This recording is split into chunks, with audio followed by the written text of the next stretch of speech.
6 shots.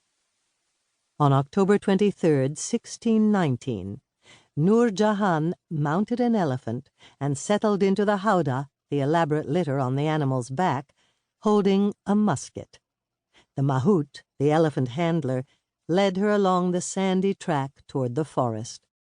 Nur Jahan accompanied her husband, Jahangir, on his own elephant, and they were followed by a long line of courtiers, some on superbly ornamented elephants and horses, and others in red and gold jeweled palanquins with silken seats, decorated with garlands of flowers and carried by attendants.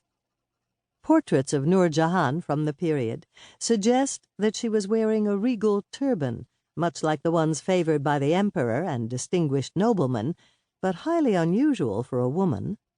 A knee-length tunic with a sash around the waist over tight trousers, and earrings and a necklace of rubies, diamonds, or pearls.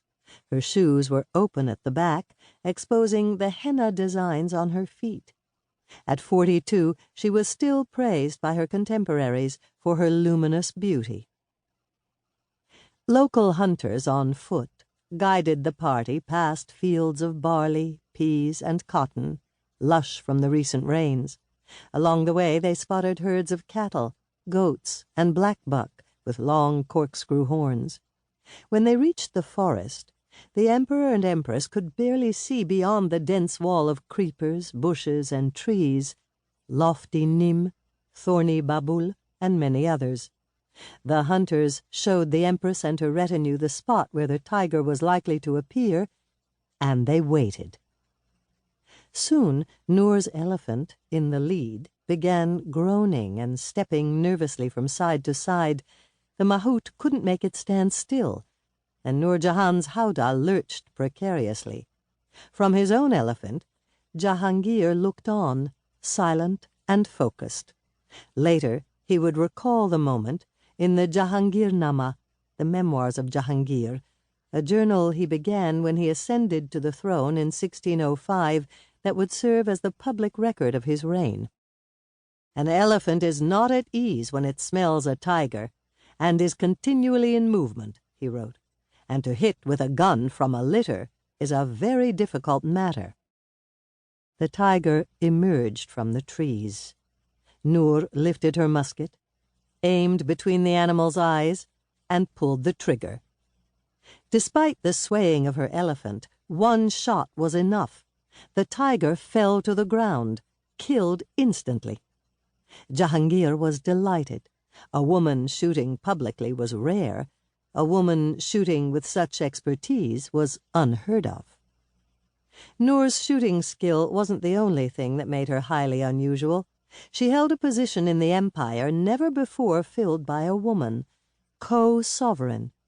For more than a decade and a half, from a few years after their wedding until Jahangir's death, Nur Jahan ruled along with her husband, effectively and prominently, successfully navigating the labyrinth of feudal courtly politics and the male-centered culture of the Mughal world.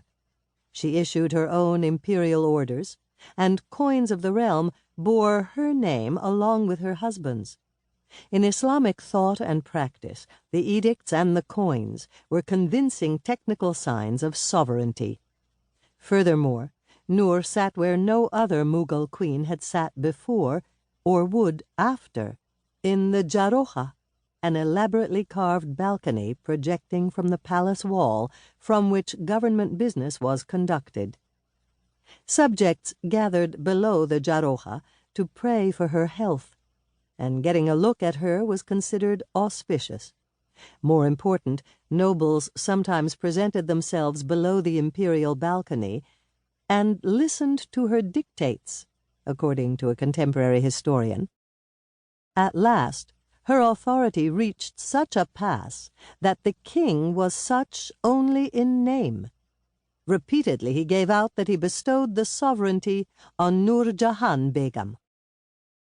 A generation earlier, Jahangir's father, Akbar the Great, had ordered all royal women, wives, daughters, and concubines, to be sequestered behind harem walls. He called them the Veiled Ones.